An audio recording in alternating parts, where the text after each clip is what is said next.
Quand on regarde le symbole, étrangement, c'est un homme qui porte l'eau. Et si vous regardez un petit peu les traditions culturelles un peu partout, porter l'eau, c'est un travail de femme à la base. Et ça, c'est pas du tout une lecture misogyne, hein, c'est juste une observation des cultures. Et là, le verso, d'entrée de jeu, nous dit ok, dans le symbole, on va mettre un homme. Tiens, c'est bizarre. Ça va nous parler du côté un petit peu non conventionnel du verso.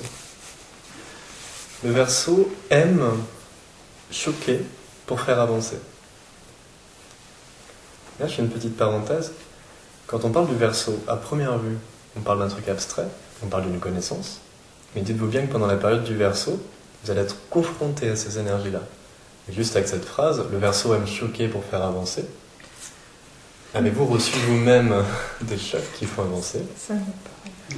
Ou avez-vous vous-même transgressé certaines choses histoire de faire bouger une situation?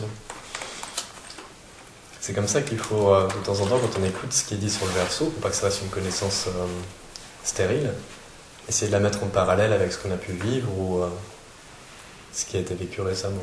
Ok? Et dans ce symbole du verso, donc ce jeune homme qui porte une cruche d'eau, un vase d'eau, on retrouve d'autres éléments qui commencent à nous parler de l'énergie du signe. Il y a déjà ce décalage entre homme et femme, tiens, c'est étrange. Et ça nous parle aussi de cet homme qui arrive à rencontrer son féminin. Ça, c'est très important, parce que si l'homme est capable de porter l'eau, c'est qu'il a reconnu le féminin en lui. Et là, il y a un point très important, c'est qu'en reconnaissant son féminin, il reconnaît sa nature de créature.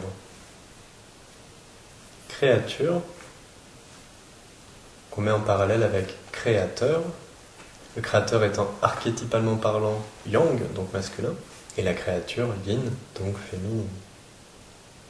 Donc qu'on soit incarné en homme ou en femme, on est, à un certain niveau, une créature, issue d'une création. Et cette créature est de nature féminine dans la mesure où c'est elle qui reçoit. Le créateur fait don de sa création, la créature reçoit le don du créateur, et c'est ainsi que tout fonctionne plutôt bien. Évidemment, tout ça est dit dans une idée pas du tout religieuse. C'est pas du tout pour dire, ben voilà, c'est un modèle créationniste, ça fonctionne comme ça. Non, c'est juste pour observer une dimension intime du fonctionnement de la vie. Parce que clairement, il pourrait y avoir quelqu'un d'assis là qui dit, bah ouais, mais tout ça, si on vient d'Inde ou du Tibet, on est émanationniste, on n'est pas créationniste, quoi. On se dit pas, ouais, il y a eu un créateur, il faut qu'une création. C'est l'émanation de Dieu qui crée. Et du coup, nous sommes créateurs, et donc nous sommes Dieu. Ah ouais, ça fonctionne aussi. C'est-à-dire qu'il n'y a aucune, à mon sens, vérité qui est plus juste l'une que l'autre. Qu'on considère qu'il y a un créateur qui crée des créatures, que, en fait, les créatures sont des créateurs autocréés. Moi, je suis OK sur les deux, en fait. Et il n'y a pas à choisir, il n'y a pas à dire oui, ça c'est cool, ça c'est pas cool. C'est juste que ça donne pas du tout la même structure quand on commence à regarder ce qui se passe. Et du coup, si aujourd'hui c'est plus simple pour vous d'avoir une vision émanationniste, restez là-dessus. Si c'est plus simple pour vous de vous percevoir, en tout cas pour un temps donné, comme une créature et donc comme un réceptacle pour un créateur, bah c'est cool, et puis allez-y là-dessus. Mais il n'y a vraiment pas de dimension de vérité, et encore moins de dogme dans ce qui est dit là. Simplement, le zodiaque est issu d'une tradition, chez nous, clairement reliée à cet aspect créationniste. Et si on faisait, et moi je peux pas le faire parce que c'est pas mes connaissances, une conférence sur le zodiaque hindou, bah, clairement on ne parlerait pas de créature et de créateur. D'accord ? Mais ça n'en demeurait pas plus vrai ni moins vrai. C'est des outils tout ça. La vérité, on s'en tape. C'est poser une structure, et peut-être que maintenant elle peut vous permettre de grandir cette structure. Quand vous l'aurez déplacée, bah, plus besoin de la structure, donc vous passerez sur un autre paradigme mental en fait, sur une autre perception. Et là c'est intéressant de la regarder comme ça. Du coup, on a fait le personnage, il nous reste le vase et l'eau. Le vase, comme je vous disais, c'est le symbole du cœur.